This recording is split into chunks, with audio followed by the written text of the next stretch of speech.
أنا دخلت فيلم جوكر والّا إيه؟ معلش الحلقة دي متأخرة أنا آسف. ياللي ماشي عالطريق شد بحر كان غريب. ماجد إنسان وحيد طول عمره، عمرنا ما شفناه في بيته الخاص، مالوش حد، لا زوجة ولا ابن ولا حياة برا الدار، ومع ذلك عنده فلوس وعنده ناس بتخدمه بس بالفلوس مش بالحب، زيه زي عيسى الوزان كده، ملقاش الحب قبل كده، ولما قرر إنه يلاقي الحب حاول يجلبه بطريقته الأنانية، قرر إنه يكون صاحب فضل على اللي حواليه عشان يكسب حبهم. فهتلاقيه تقمص شخصية أبي يوسف وبدأ ياخد ناس تحت جناحه وينتشلهم من مصير سيء لمصير أقل سوءا، زي أيتام الدار وعبيد وأمينة.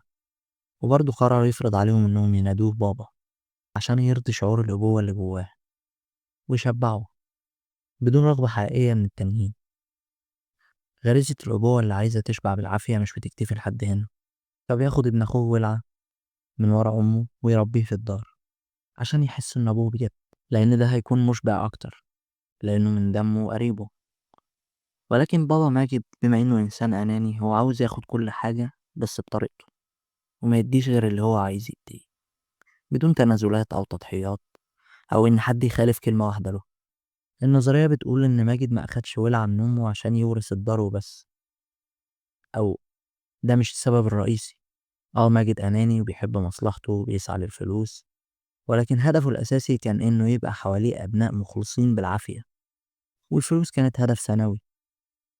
حتى لما كان بيشغل الأولاد الصغيرين في المخزن، الهدف برضه ما كانش جاني فلوس من بيع البضاعة اللي بيشتغلوا فيها، وإنما كان الهدف الأكبر هو إحساس السيطرة وإنه يؤمر ومحدش يخالفه. النظرية بتقول إن بابا ماجد مصاب باضطراب الشخصية النرجسية، وده اضطراب بيخليه متسلط وحابب يسيطر على كل اللي حواليه وشايف نفسه الأفضل، هو الأحق، والباقيين رعاع تحته. عنده نوع من أنواع وسواس السيطرة بالعافية، لازم أعمل كل اللي أنا عايزه. الأب لما أولاده بيغلطوا ويقرر يعاقبهم عشان يأدبهم بيبقى أكتر واحد متضايق من اللي بيعمله. كمان الاضطراب ده كان مخلي بابا ماجد ما يحسش أبدا إنه ظالم ولا يحس بالذنب، ما يحسش إنه قاسي على حد، بل طول الوقت حاسس إن هو على حق، يقدر يقلب الترابيزة على الكل ويلومهم على لومهم ليه. محسش بالذنب لموت قطايف، يمكن عيط في المرة الأولى حزنا على فراقه أو حزنا لأن الأمور خرجت عن السيطرة، لأن كان هدفه تأديبه بشوية ألام في بطنه من أكل حتة بيتزا واحدة، لكن في المرة التانية عيط تمثيل. لذلك بابا ماجد ما كانش بيكذب أو ما كانش شايف نفسه بيكذب لما حلف على المصحف إنه ما موتش قطايف، لأنه شايف الأمور من منظور إن قطايف اللي كان طفس وبوظ الخطة وأكل البيتزا كلها بدل ما ياكل حتة واحدة، لأن حتة واحدة كان معمول حساب إنه يتلحق لو أكلها، فهتلاقيه طول الوقت بيقول عنه طفس. إنما الواد ده ندل وبطني وهبل. بابا ماجد من منظوره الشخصي للأمور صادق جدا، ما عندوش شك في اللي بيعمله أو اللي بيقوله، شايف إن قناعاته متأصلة مش مزيفة، زي مريض البارانويا. هو لما بيقول لحد أنت خاين هو فعلا مصدق إنه خاين حتى لو ده مش حقيقي، زي مريض الذهان لما بيشوف هلاوس هو فعلا شاف لكن إحنا لأ.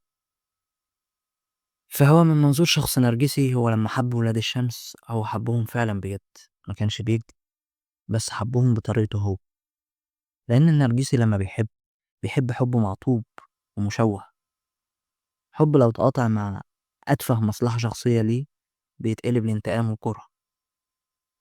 ولكن مين حب بابا ماجد بجد؟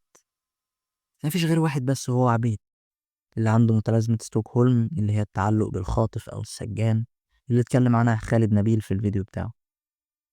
عبيد حب سجانه لأنه كان جاي من مصير أسوأ بكتير، كان بيتعامل فيه كحيوان في السيرك، فلما اتكرم بنسبة بسيطة ده كان بالنسبة له الجنة، لأنه اتحرم من آدميته سنين. فهتلاقي عبيد هو المخلص الوحيد لبابا ماجد. لكن هنا النظرية بتختلف، النظرية بتقول إن أكتر حد بابا ماجد ما كانش صادق معاه وما حبهوش هو عبيد، تخيل. يعني بابا ماجد حب الكل بصدق ما عدا عبيد. هو فضل عنده انطباع انه حيوان انقذه من السيرك، فبقى له فضل عليه فيقدر يستغله في اي وقت. فكان باستمرار يقول له انا بحبك وانت صاحبي، عشان يغذي جواه احساس الادميه اللي من خلاله يقدر يستعبده اكتر واكتر. ده كان اكتر حد مضمون بالنسبه لبابا ماجد. ولكن عبيد المستفز كان واكل الطعم من اول يوم، وما فاقش غير في الحلقه الاخيره. واقول لك على نظريه اخيره: عبيد ما فاقش بالكامل، وهيروح لماجد السجن بعد سنين، وهيسعى بأي شكل من الأشكال إنه يخرجه من هناك. بس طبعا هيفشل في ده، وعلى ما يخرج ماجد هيكمل حياته لوحده خسران كل شيء، ولكن هيفضل حاسس إنه ضحية وعمره ما هيحس بالذنب أو إنه ظالم. في النهاية ما تنساش الاشتراك وتفعل الجرس وتعمل لايك وتعمل كومنت برأيك وتاخد لفة في القناة، لأن حصل داون جريد وسقوط جامد جدا في عدد المشاهدات على غير المتوقع. واستنى بكرة إن شاء الله بودكاست مع الفنان الباتشينو لو انت بتحب هوليوود. وعيد سعيد عليك. سلام. ياللي ماشي عالطريق